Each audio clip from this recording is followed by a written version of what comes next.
General Skywalker, come in. We read you, Rex? Can you hear me? Yes, sir. Standing by. We were worried. You were off the scopes there for a moment. A moment?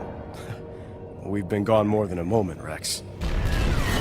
Warthog, protect the gunships. I will take out the fighter. Copy that, Commander. Have fun down there. Man down! Man down! General Kenobi, don't land! The zone is hot! There's nowhere else to go!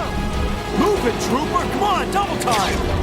This point forward, we are entering uncharted territory.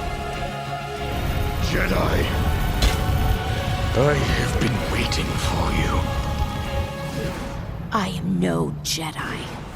Come on then, let's go! Go, go, go! Hello and welcome to Clone Corner, a podcast about Star Wars The Clone Wars, currently streaming on Disney+. I'm Travis Fishburne. And I am Alex Brunel. And this week we'll be covering Season 7, Episode 3 on the Wings of Keerdaks. Yeah. Which is I think it was a pretty intense, action-filled episode. Yeah, I liked it a lot and also disliked it a lot in very different ways. Oh, interesting. I mean, the stuff that I liked, I love the action in this episode. Yeah. Really, really liked it. I thought it was really well choreographed. I thought it looked really fantastic. I'm strongly digging the designs of these weird battle droids. Yeah, I like that too. Yeah, everything from the Techno Union that they seem to be building. I like the designs. I want more of this Techno Union weirdness. Like I did a little bit of the reading about the Techno Union after this episode, and I guess there's a whole bunch of stuff about them, but it's all now, it's all in legends now. That would make sense. So, I don't know how seriously to take any of this stuff anymore, but I can't imagine they would try to retcon something like, these are the people that manufactured the battle droids, and like everything that the war was using is like, that was the Techno Union. I would love to see in this, in the new canon, whatever, just some kind of further exploration of the history of the Techno Union, because I find this group of people very interesting. Yeah. No, agreed. And it's interesting that they are just now in this series doing it in season 7. Yeah. That they didn't go deeper into them at any other point. Because when they did Wat Tambor, I'm like, oh yeah, that would make sense that they would explore him. They've done Newt Gunray and a few of the other characters, but... Right.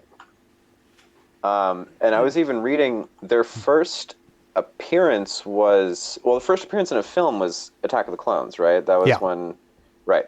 The first actual appearance was a novel from 2001 called Cloak of Deception. That was where this organization was introduced. I've read that book. Oh, well, there's I've read that. so many Star Wars books, I forget the plot and everything in each of them. So yeah, this one has Qui-Gon and Terrence Stamp and Ian McDiarmid on the front cover. Yeah, this is it's a prequel, to Phantom Menace. So like that's interesting by itself that like they were first introduced in that novel and then came into the films like immediately. Yeah. So I into the Techno Union, into their weird tech. I like that. I was genuinely like surprised and like very into it when these battle droids like spread their wings and just started flying after them. Like that was a really good like action turn. I like the way that whole action sequence was set up. I thought was really great. Yeah, expanded upon the design of them, and it's like, oh, they can do that. Yeah. And as soon as who was it? I think it was Tech who said whatever he said. He's like, oh, these things can fly, and I'm just thinking, they fly now? They fly now? Oh, they fly now! They fly now! They fly now! Yeah, I like that moment too. What did you like about the episode? I liked a lot of the action at the beginning and at the end. I liked, again, a lot of the Techno Union designs. I like those giant 3-legged walkers. Yeah, those actually felt very menacing. Yeah, it felt very. I got a War of the Worlds sense out of that whole For design.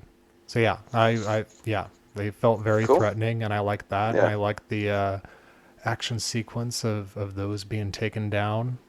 Yeah, I thought that ending battle was. I mean, it's basically 2 long action sequences. The episode. Mm-hmm. Yeah. And I thought they were both very good action sequences. Yeah, one being an escape, and then the other being like a defense. Yeah. I liked Wrecker just throwing guys around. I did like that little recurring gag. Mm-hmm. It felt kind of an homage to Wolverine and Colossus in the fastball sure. special. Hey, Tim-Man, come here. How's your throwing arm? Logan, we work as a team. Yeah, good luck with that. Throw me. Now. I also liked the twist on the, kind of getting into one of my issues with the episode is how basically plot-wise there's no real plot. It's just like this it's very much just like they escape the planet and like that's it. Yeah, and now let's go try to get them. And yeah, and like yeah, so there's not really a lot that happens in the episode plot-wise. Mm-hmm. Okay, so despite the plotless aspects of this episode, I felt in like action beats that are very familiar, like really just like heavily steeped in a lot of action film history. But I liked we saw is it Breaker, the big guy? Wrecker. Ostensibly going to sacrifice himself to get the rest of the team out of the bay where Echo is being held. And, like that, it's like, oh, okay, so this is going to be the guy that goes down with the ship. And then Anakin's just like, oh, no, this is one of the few times that we can use Jedi abilities to easily get out of a situation that otherwise would have been very dramatic. Yeah. Because the Star Wars universe is very picky and choosy about, like, when you can use a those Jedi kind of decides. things. Yeah. When they use the Deus Ex Machina of force powers. Yes, exactly. When they use them to their fullest extent, and it's just the decision's made on a case-by-case basis. Yeah. So that's but I liked that in that scene. I thought that was a fun little twist on that thing, and then just like the oh no, and then the explosion. I liked that. All right, I'm gonna start complaining a little bit. Okay. And this one is like a repeated complaint. I'm not going to harp on it too much because I don't want to just be this guy for the 12 episodes of this podcast.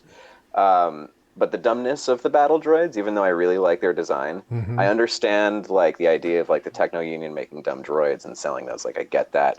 But if they're making them for themselves, why make their own droids dumb? They don't profit from making cheaper droids, or at least like make them like not the, he pushed Tambor pushed one away immediately after that explosion. It just goes, what's the what is the battle strategy of a robot reacting that way? I do not know. There is none. I know. I'm sorry. I talk about this all the time, and it's really annoying. Yeah, I think it's a very interesting thing to like keep going back to, because I remember when the Clone Wars movie came out, there's an action sequence on a cliff, and one of the battle droids like falls and lands on the ground, and then like before he gets killed, he screams, "Oh my God!" And I'm like, what? Why would he say that? Yeah. Why would any character in this universe say that, let alone a droid? Yeah. I don't even remember that. Yeah, that's so weird. Very doofy. Interesting thing about like Wat Tambor and these droids, and they all have the same battle droid voices, is they're all voiced by Matthew Wood. And Matthew Wood like voices Wat Tambor as well. So interesting. You could like extrapolate that the that voices Wat of all Tambor is the voice of these things. I and he like that. programmed him. I like that idea. That's probably what they thought about too when they cast the same person in the role. Oh, hi, guy. Sorry, cat interruption. It's okay, I've got one right here. So other stuff that He's relaxing. So other stuff that I didn't really like. Relaxing little cat. How do I put it? Like, there's a lot that is really going on in this episode. Like, Echo recovers very fast. Yeah, I was not expecting that. I thought they were gonna. If he was gonna come back at all, I thought it was gonna be a process. Yeah, like he leaves when Wrecker throws him out of the lab, he's like clinging onto the back of one of the other troopers. Mm-hmm. And then, like, 90 seconds later, he is leaping off of this pipe onto the back of a Keeradak. Yeah. Just like, oh, I'm going for it! And then he's just, like, fully functional by the end of the episode. So that physically and that mentally. Yeah. And it's like, I get that, you know, disconnecting from the machine and, you know, you get yourself back, but that strikes me that process would probably take longer than, like, probably in real time, those just a couple hours. Mm-hmm. Yeah, and also any he's other... like emaciated. Oh yeah. Yeah, in any other series, that would be an entire episode in and of itself, is treating Echo and trying to get him to come back, and then it would be all season of him slowly coming back. Right. Yeah. And the creepy, like you said, emaciated the form that he has. Right, which, again, design-wise, I like a lot. Mm-hmm. Yeah, it's interesting because when I saw it, obviously with, Picard and stuff airing right now, I'm like, oh, he looks like a Borg. Yeah. Because they're very pale with all the stuff sticking out of them. Yeah. And then I saw a post in the past few days of a shot-by-shot comparison of Echo and Vader/Anakin at the end of Return of the Jedi. And I'm like, oh yeah, they did the pale person, who's been half a machine looking like that before in Star Wars. So that's interesting. I wonder if the Techno Union had anything to do with the tech that was used to create Darth Vader. Yeah, possibly. Yeah. Again, Matthew Wood voices General Grievous as well. Interesting. So interesting. So yeah, I mean, that was a big thing. Like, I really felt a bit gypped by that, especially, like, you know, the strength of the first two episodes was, like, in a plot way, in a character way, was very much built on Rex's anxiety about Echo's well-being. Mm-hmm. And then beyond, like, it's good to have you back, buddy. Like, there's not much there after that. And then, like, you know, at the end of the episode, Rex just seems to assume that Echo's gonna come back into service, and we get, like, that one actual, like, kind of emotional beat in the whole episode, like, at the very, very end. The way that it ends is very somber, where Rex is just like, it's gonna be just like old times, and Echo's left standing there like, of course it will. Yeah, it's like, look at me. I was a weird slave in a tube. Like, I don't know if I'm the same anymore. And, you know, the idea that, like, Rex would go from, like, this very concerned and, you know, very kind of inward about the way he's feeling, just to snap back and be like, oh, we got Echo back. Cool. Emotional issue resolved. Mm-hmm. And the other thing that like really kind of bothered me about the episode was the fight, the way that the fight in the Poletec village was portrayed. Mm. Or at least their relations with this group of people. Because their whole thing is just like, they're simple villagers, they do not want to get involved, they just want to exist. And there seems to just be, like, maybe, 50 of them, tops? Yeah, not a whole lot. There's not a lot of these things. So their pitch to get them to fight with them about, like, you know, in a war like this, they're like, you cannot be neutral. Or it's like, man, they're 50 people just like hanging out, doing nothing. They literally just want to stay in their huts. You know, I think like there's an argument to be made that they should be able to maintain their neutrality. And then they're the flip of like them, you know, an episode ago, ready to kill these clones and this platoon when they come in, to yes, we will fight with you, based off a very fast little presentation where they're just using Echo as like emotional bait to lead their people to death. And then they're like slaughtered. Like at the end of the episode, we literally see 3 or 4 of them. Ooh, yeah. Like at the sign off, when they're like, we pledge allegiance to the Jedi for you know, forever. And they don't offer like, yes, and we will support you as well and help you rebuild your village. Like none of that, like even in a line of dialogue. Yeah, we're going to help protect you on this planet you're completely overrun by the enemies that we just fought. Exactly. It's like, what reason do we have to believe that like the Techno Union isn't just going to lick their wounds a little bit, realize that the clones left, and then just go bomb the heck out of this village? Oh yeah, that's probably what's going to happen. I didn't think about that. That's another dark turn of this episode. Yeah, so like I really actually don't like, and this is just like, you know, me and my hippy dippy mindset and like preferences about how I see war portrayed, but just like that kind of callousness or just like lack of consideration for a thing like that. Like if it had been a bigger village, if there had been more people, I would not feel necessarily the same way, because I'd be like, oh, you know, like, yeah, they decided to rally and fight, but they didn't all die. But it really feels like there were not very many of them, and a great number of them died, and just like not much mind was paid to that. Yeah, you know? That is interesting, considering there have been multiple arcs in this series thus far where they do come across small villages of like pacifists who refuse to get involved.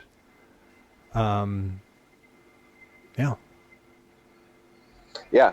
So I guess those are my main 2 kind of complaints about the episode. So it's interesting because like really on the surface and visually and just like as an experience, I thought it was really a lot of fun and really good looking and really tight in the way the action was presented, but just like it was all so surface level in a way that I'm not used to this show doing anymore. Like this kind of an episode wouldn't surprise me if it had appeared in like season 1 or season 2, when I feel like the show's emotional beats were not being as carefully considered as they would eventually be. But at this point in season 7, I'm just kind of used to a little more finesse with that kind of a thing. Yeah. And leaving you really, like the 3rd out of 4 episodes, you know, you're on the penultimate one of the arc, you should be really on the edge of your seat, like, well, what's coming next and how are they wrapping this up? I remember feeling that way with the Ahsoka arc at the end of season 5, the Order 66 arc in season 6, and the Yoda arc. Like all of them, I think, in the latter seasons do a really good job of ramping that up. Yeah, totally agree. When I was watching that stuff, I felt very compelled to watch a complete arc in a sitting and not like just break it up or whatever. Just you know, watch another one the next day. I felt very compelled, like, oh, I'm very curious to see what happens next. Like this one, like this whole episode, I really feel like could have been, like, you know, Clone Wars does that, you know, escape in a faraway planet, you know, just like in the intro where sometimes they'll show us stuff that we haven't seen explored in an episode, but they'll just condense it to give us a narration. We could have gotten what happened in this episode in that format. I don't think anyone would have complained. And then, yeah, very true. Because the way the episode begins feels like it's picking right up where the previous episode left off in a way that it's always been kind of an issue with this series and their arcs, feeling like they've just like they had one long story and they cut it up, and it doesn't feel fully episodic where it's like, and we start over, on a fresh episode. Sometimes it feels like, yeah, you should have been like watching and then like cut this all together like it was a movie. But at the same time, they do end things like they're very inconsistent with it, I would say, in terms of how that all plays out. Yeah, I agree that like one of the overall biggest problems with the show is how the lack of a clear vision throughout the entire production. But like I'm not trying to pick on the show for that. Like it's another thing where it was figuring out, like I kind of apply like Lost rules to it. Like there is no book for how to do this kind of thing for Star Wars. So like they're going to fumble through it. They're going to make some mistakes, and then it got better. Yeah. And it was largely experimental in the beginning. Oh, totally. Like I remember like being so caught off guard by how it jumped around time-wise and I remember the first time like an episode took place and it's like, this takes place before the movie, and it's like, oh, so this is not all chronological? Why not? I feel like this would be very confusing for kids. Yeah, and like in a storytelling way it's an interesting idea, but again, like it's a show.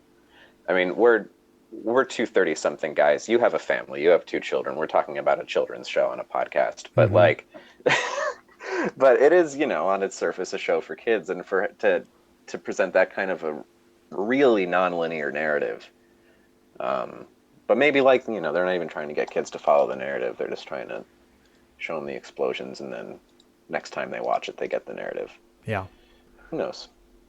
And well, you say that being a show for kids, but also I was thinking that while I'm watching this episode, like my son is like having an interest in the show, and I'm like, well, I don't know, like it's pretty violent. Yeah, it's violent, and the creepiness of Echo and the implications there, I'm like, raises a lot of questions I wouldn't want a kid his age like necessarily seeing at this point. Yeah. And speaking of that kind of thing, that leads me into another thing I wanted to bring up in the podcast. Did you do any like extracurricular reading about there's a kind of a major scene that was in the story reel version of this episode that was not in the final version? No, I did not. So there is a scene that introduced what in the episode is just called the decimator, but was originally referred to as an organic decimator. And so it's when they're preparing that, then Anakin appears on a video screen and attempts to negotiate for the release of Echo. And, that doesn't go anywhere. So they're preparing to send in the decimator. So Tambor begins to describe what the decimator is and how the Techno Union makes its money, which is they just make really violent tools and then sell them to the highest bidder. And this is their latest really violent tool. And he explains that the electric tentacles that come out locate organic matter. And as soon as one locates organic matter, they all focus on that spot and totally vaporize it and just destroy it down to a molecular level. And to demonstrate this, he brings in a captive native, one of the Poletecs, and demonstrates it on him. And the guy literally gets melted into a pile of goo. Stop! You can't! Oh, but I can. The Techno Union owns everything on this planet, including the primitives. Activate the decimator. The energy tentacles seek out organic matter. When one of them finds its target, the rest zero in and all organic tissues are vaporized.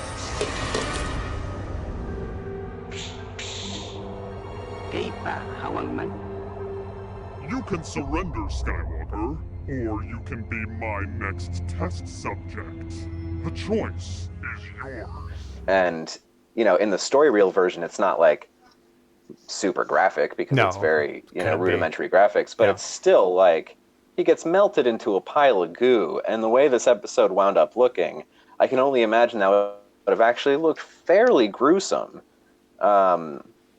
And I understand why that scene didn't make it past the Disney board, which is, I'm assuming, where it died. That would make sense. Mm-hmm. Interesting.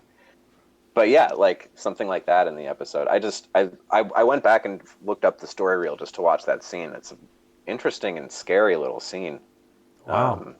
But yeah, that would make it even less kid friendly. Yeah, something like that would. That is interesting. Yeah, I thought the Decimator was an interesting little touch that they had in there. Yeah, I agree. But like you said, we didn't get to see how it actually worked. Right. It's not explained like at all. No, like they send it in and then Wrecker gets pulled out of the room and it just doesn't do anything. Yeah, and they're like, well, what happened? And they're like, well, it didn't detect any organic life. Right. So we got like an indication of what it was supposed to do, but yeah, it wasn't, Star Wars has a rich and storied history of violent ball-shaped droids. So like we can assume that it's no good. But past that, yeah. Did I have any other thoughts about this episode? I don't know if I did. I don't really think I did. Yeah. I thought it was interesting. Like you talk about the Techno Union just focusing on profits and stuff. Like Wat Tambor says at one point, he says the loss of the clone is a devastating blow to the Techno Union's profit margins. Which I thought that's the whole thing. Like as I was reading about them, I didn't really realize, but they did stay quote unquote neutral throughout the war, and even they had a representative maintain a seat in the Galactic Senate. That makes sense. His name was Goom Sam or Sam. He's an Ishi Tib. He's that green Ishi Tib that you see kind of hanging around in those Senate meetings in the prequels. Yeah, and then they were playing both sides. Like they were selling battle droids to the Confederacy, and they were, obvious. There was, famously, Wat Tambor pledged, you have the support of the Techno Union Army. Mm-hmm. But at the same time, they're also manufacturing, like their sub companies manufactured tech for the Army of the Republic. So. Yeah, that's all they cared about, was just making the money. I also read, so they owned Mustafar, and they charged the natives rent. And in order to pay the rent, the natives were forced to mine the minerals on the planet, which they had to do using tools and tech provided by the Techno Union. So, like, that's horrifying. Wow, yeah. Like, that's a horrifying thing. Like, I would love to see, like, I don't know, an episode of something or a mini-series of a comic book or something about, like, the native Mustafarians and how they have to deal with the Techno Union. Yeah, that would be interesting. Yeah, that makes sense now. Wat Tambor died there on Mustafar by Anakin. Yeah. Yeah, that's because he was over there, dealing with all their minerals and whatever the heck that planet's good for, whatever the heck that hellscape is good for. Well, it's good for that. And it's good for Vader's Evil castle and finding wayfinders, apparently. Yeah, and it has a lot of high ground. It's over, Anakin! I have the high ground! Yeah, it's got that too. And also, like the Techno Union, like you said, like playing both sides and providing weapons and tech to both sides. It reminds me of in The Last Jedi, that ship that they're on that DJ points out, like, oh, this guy sold to both sides. This guy was an arms dealer. Made his bank selling weapons to the bad guys. Oh, I'm the good. Right. And like that's a thing that we're just getting, like, of course that's because that's reality. That's like that's literally just the way war profiteering works, which is at work every day of real life on our planet. But it hasn't been addressed that heavily in Star Wars, and I think there would be some interesting stories to be told there. Yeah, especially considering you've got a guy who is literally like, this is a fake war. This is something that he made up. So it would make sense that would be happening. It's a completely manufactured war. Like, and that's a thing that, I guess, like, that's a thing that's only sunk into my brain, like, as an overall plot thing, is that that's only sunk into my brain, like, in the last couple of years, actually. Like, thinking about the entire scope of the thing and really realizing it's like, oh yeah, there was actually no conflict. Conflict was created, and this was like a very long con to get this outcome. Like all the lives lost, all the the different radical beliefs of the two different sides and how they like grow up. Like I'm thinking of like Cassian Andor he was a separatist and he grew up hating the Republic and then the Empire, and it's crazy. Right. And then all of that is one guy. And all of it is really like it doesn't amount to almost anything. There's these struggles and these idealistic beliefs that certain people held so close. It really amounted to very little in the end. And like those kinds of themes weren't explored in a way that felt real until I feel like The Last Jedi. That the themes of failure, like the big theme of failure in a large sense, like not just like, oh, Luke failed this thing and he has to contemplate that and figure out the next move and then eventual success, but just like, no, sometimes like just big failure and like just big bad. Yeah. And the emotional weight of that, I feel like, hasn't been explored a lot in Star Wars except for in The Last Jedi. No, I mean, they tried to put it in to Revenge of the Sith, but like that movie didn't really hold emotional weight. No, yeah, I think for as much vitriol as The Last Jedi gets, for some people, I don't understand as far as like the Luke stuff goes, because I'm like, well, when you talk about the big scope of things, yeah, he does address that. He like, this is like one of the few films in the like that it actually addresses the entire saga up to that point, where he talks about the Jedi allowed Darth Sidious to like take control of things and fail there. And I'm like, he's stating like everything that happened that none of the other movies really do. The legacy of the Jedi is failure, hypocrisy, hubris. That's not true. At the height of their powers, they allowed Darth Sidious to rise, create the Empire, and wipe them out. It was a Jedi Master who was responsible for the training and creation of Darth Vader. Right. I mean, like, because for us, the Jedi are heroes, but also their hubris helped bring down the galaxy. Like, like the high and mighty cling to these beliefs. And it's also like in The Last Jedi, that's why I know a lot of people, even a lot of people who like the movie, just cannot get behind the whole Canto Blight aspect of the movie. Like that whole, the Finn and Rose story, like just, I know a lot of people who even like the movie who cannot get behind that.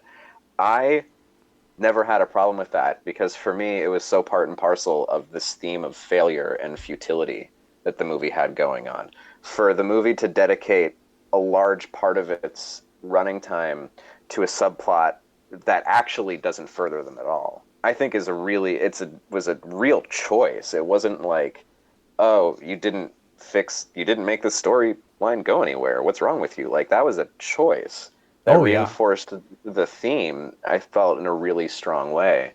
But I mean, I also understand like where all those people are coming from, like the I don't remember the name of those giant creatures, but the horseback riding sequence, basically, like Fathiers? Yeah, that sounds right. Like, sure, that was a little soft in an otherwise not so soft movie. But backing off of that one. But yeah, these are the questions, and it's also stuff that like I feel like with with the way The Last Jedi was received, and then the way that Rise of Skywalker rolled back on some stuff, I feel like the likelihood that we get those kinds of stories explored on screen is fairly low in the Disney structure. Yeah, in terms of which on the big screen at least. Which like really bums me out. Like I could easily see it in a TV show or a comic book or in a novel, but like I could see it getting a little more explored in The Mandalorian, actually, with everything that's going on there and these remnants of the Empire. Yeah. And the way they're struggling and fighting for power. And I would love to see Mandalorian go, not like dark. I don't think it needs to do that, but like get into some seedier stuff. Like there's slavery all throughout the galaxy. Let's see like some real like slaves freed, or like a real uprising of that, or like, Mando assisting. Implications there. Yeah. Because in The Phantom Menace, there's a scene at that dinner table where Anakin's explaining that they have chips inside of them as slaves, and if they try to escape, they get blown up. And they blow you up. Boom! How rude. Right. And that's just like really human cattle. Yeah. And like, and I was reading, I don't know, I went after I watched this episode, I went down like a Wikipedia rabbit hole. So one of the other things I was reading about today, as I was diving down this Wikipedia rabbit hole, was I was reminded that like Twi'leks are really like commonly depicted as slaves. And I was reading that it's because apparently Twi'leks are considered one of the most beautiful species in the galaxy, so regularly slavers would abduct young female Twi'leks from Ryloth and sell them off as slaves, which of course, we see in Return of the Jedi. And that's like a whole thing. We know that like there's enslaved Wookiees, which we saw, a bit of in Solo, which I like that aspect of Solo a lot. I mean, I just liked Solo a lot. But I would love to see a weightier emotional exploration of moralistic gray areas than we've been given, I think. Right? Yeah, I'd agree with that. So I think there's plenty of room for that because the whole thing, because Star Wars is always, it's such a good versus evil thing. Like that is the structure, and that's great. And I'm not saying that the movies shouldn't be that way, but there are so many other stories within this framework that's been built that obviously are like darker and weirder, and I would like to see that kind of stuff. But that's also, that's my tastes too. Yeah. No, I agree. That's I think there's plenty of room for that, and I think they're trying to do that. I think they did that a little bit in The Mandalorian. They did, yeah. No, I really like that kind, like the little despotic warlord kind of thing that was going on with Herzog and the stormtrooper unit that he had, like that kind of thing. And then in the episode as well, when they're trying to break that one Twi'lek guy out of prison, and they're sneaking aboard this prison ship, and it's a Republic prison ship, and all of a sudden this establishment that we have been associated with the good guys for so long, we're suddenly with the anti-establishment characters, and therefore like this is the the heat that they're trying to avoid. Yeah, that was possibly my favorite single episode of the series. As far as like a self-contained, I thought that episode was really great. I thought the way that episode looked was beautiful. I mean, you guys did a podcast about it. We don't have to go to that episode again, but I loved that episode. Yeah, it was really good. I would even like to see, I mean, this has been done in video games and in books, but I would even like kind of love to see a TV show that's from the perspective of some kind of bad guy. Not that's like, or maybe just like one of the stormtroopers that's in the warlord's garrison in like whatever backwards burg that, they've set up shop in post-war. Yeah. Like, I'd like to see that from the other side. I think that would be a really interesting story to tell. I mean, and they've gone there a lot, and there was like a whole series of TIE Fighter novels, I think. Yes, they've done that a lot in the Legends form, but yeah, they've done that a little bit. I don't know newer novels, but they've done that a bit in the newer comic books too. There have been a few. Well, I mean, the Darth Vader series is all bad guy side. But that's then with like the biggest, baddest, most iconic bad guy. Right. But there was a TIE Fighter miniseries that was about a TIE squadron, and it was actually really interesting because they portrayed the relationship of these TIE Fighter pilots very much in the same way that like the comic books played the relationship of Black Squadron. Oh. Where like those guys were very close. I mean, they all died eventually, but Poe's Black Squadron was like a very close-knit group of friends. Two of them were lovers. There was kind of that stuff going on in this TIE Fighter series, and I like that quite a bit, and I would really like to see that explored in a moving picture format. Yeah, that would be cool. Oh, one other thing about this episode that I wanted to bring up was when Tech is trying to call the Keeradaks, he uses a sound that he says it was like their distress call sound that he recorded as a hobby. When the locals attacked us, I recorded the creature's distress call. It records everything. It's a hobby, which allows us to call those flying creatures to us.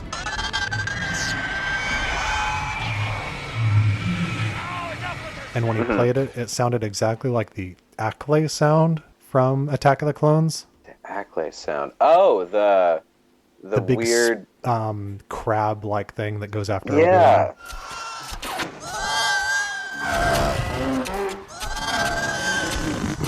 It was that sound. Yeah. As soon as he played it, I was like, I've heard that before. Oh, it's the Acklay you are sound. Totally right. Good catch. That is a sound designer just diving into that Lucasfilm Star Wars audio library and just pulling out a screechy sound. Yeah. Oh, good catch. Yeah, I like that moment. I didn't love the dialogue in that moment. I felt like if just like a word or two here and there could have been trimmed, it would have been a more impactful little moment. But I did like that moment a lot of just like, oh yeah, he records everything for like no real reason. He's just weird. Yeah. That's what he does. I do feel like these Bad Batch characters are kind of changed at this point too. Like, I think they're more interesting than we've been allowed to see. But I also understand, like, they're introducing 4 potentially very interesting characters in an arc that is not about them. Mm-hmm. Yeah. But, had this show lasted longer than this last season, I feel like we probably would have gotten an arc of just the Bad Batch. I feel like, yeah, there's a lot more room for exploration with them. Yeah. This is the problem with Star Wars. Everything is interesting. Except midichlorians, which are not. Well, yeah. Sorry. I was thinking, I'm like, well, if they had explored the George Lucas idea of going on the microscopic level with them in the sequels, who knows? Good God. As soon as I remember reading that article that was like, oh yeah, the sequel trilogy was going to be basically entirely about midichlorians. And I was so relieved. I mean, as has been stated many times before, no matter who is at the helm, people will find something to complain about. Yep. Even me, who I love everything at this point. I have my opinions, but whatever iteration of Lucasfilm will continue receiving my money until they stop putting out products. Yeah, pretty much. Like, I'm probably going to buy that Skywalker Saga Blu-ray box set. Oh, that big one? Yeah. I don't even know how many times I've purchased these movies now. Like, an absurd number of times. I would just hope that the original... I'm kind of unclear about it because the specs were announced, but have, not like a super detailed breakdown. I'm unclear if the original DVD bonus features from the prequels have been carried over to the new Blu-rays, because they were not carried over to the previous saga Blu-rays. No. Yeah, that'd be nice, because the Phantom Menace, I think the bonus features on that are really good, especially that feature-length doc that they have on the making of it. Yeah, the documentary is really great, and on Phantom Menace and Attack of the Clones, like, all of the deleted scenes were finished for those DVD releases, which is hugely atypical, to the point where the scenes on the Revenge of the Sith DVD were not finished. They were all rough cuts and incomplete special effects.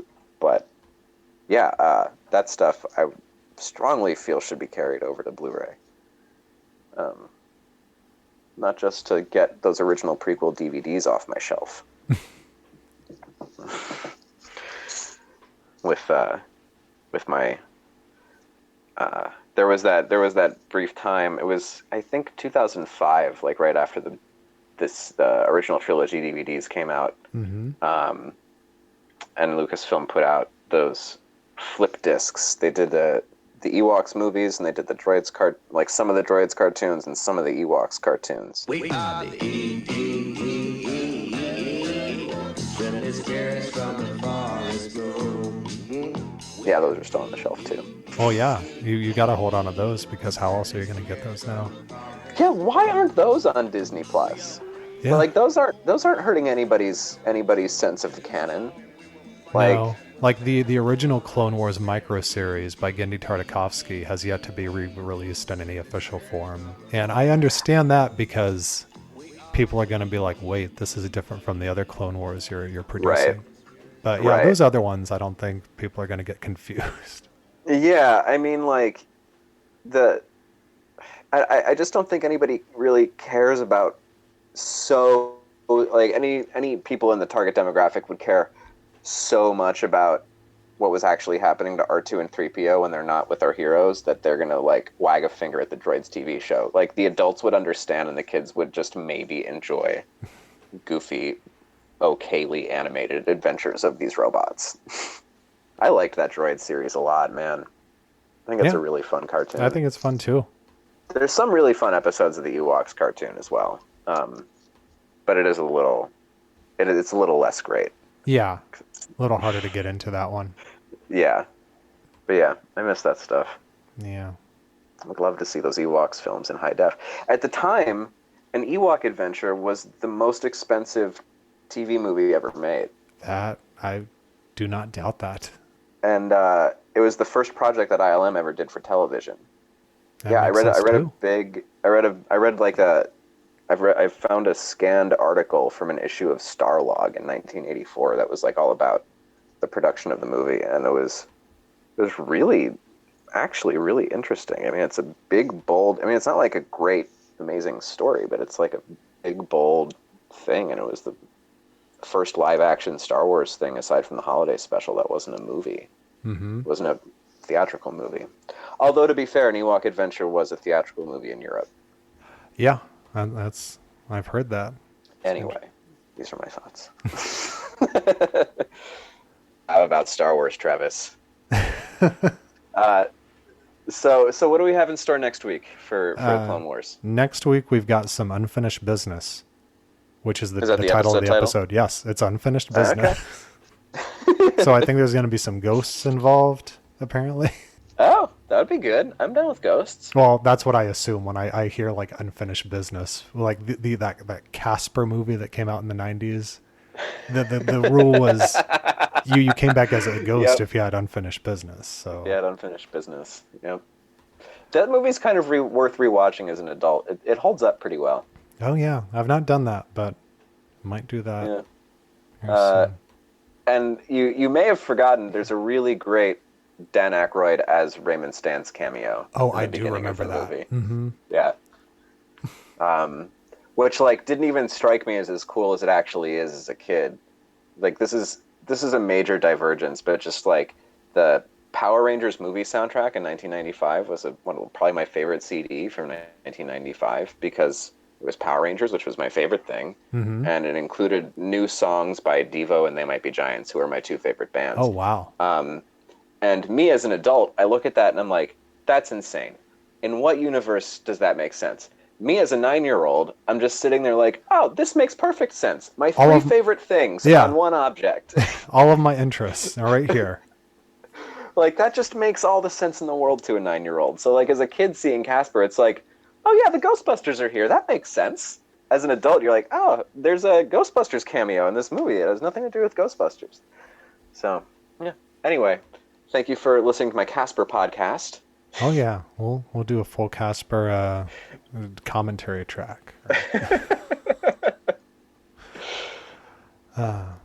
Yeah, so we've got some unfinished business next week, wrapping up this arc with the Bad Batch, and then we'll be moving on to something else, which I think there might actually be two episode arcs before the final 4 episode arc.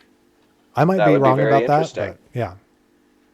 I would actually be very into that. I'd like to see I'd like to not be locked into just knowing that there's 3 stories. Mm-hmm. Yeah, no, I agree.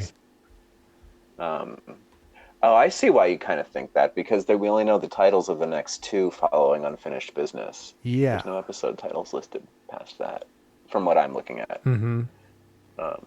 Interesting. Cool. I'm going to not comment on future episodes, aside from just being excited about Unfinished Business. Yeah. So, in the meantime, where can people find more of your work, Alex? I am on Twitter and Instagram at Alex Brunel. Cool. And you can find me on Twitter as @TravisFishburne. You can also find this show on Twitter, Instagram, and Facebook as @WhoWatchesPod or Who Watches Podcast. You can find the show on the main Who Watches feed alongside our coverage of the Star Trek series Picard on CBS All Access. And you can just find us on Stitcher, Spotify, anywhere you get your podcasts. And wherever you're listening to us, please leave a review, as they are greatly appreciated and help the show out. You got anything else to say? Yeah, I don't think so. Aside from that, I've watched maybe 1 more or 2 more episodes of Picard since last we talked. Yeah? I'm hanging in there. You just finished episode 4. I think so. Probably. I might have just finished episode 3. Okay. Well, episode 5 is where it gets... Oh, is that when it ramps up? Mm-hmm. Yeah. Oh, okay, look cool. forward to episode 5. This most recent episode is really good. Okay, cool. Yeah, the episode I most recently watched was really just like 45 minutes of people in rooms talking. Yeah, that's what the first 4 episodes is. It's a bunch of ramping up. Okay, got it. Okay, noted. I'm glad I have something to look forward to. Yeah. Cool. Yeah. So for more thoughts on that. All right, well, on thanks that, for having me yet again. Looking forward to next week. Oh yeah, absolutely. Thank you for joining us. And yes, as you were going to say, and I stepped on you, check out the Picard podcast at Who Watches Pod, that I do not participate in because I am not keeping up with the show in real time, but I support the efforts of those who do. No, thank you. And so until next week, begun the end of the Clone Wars has.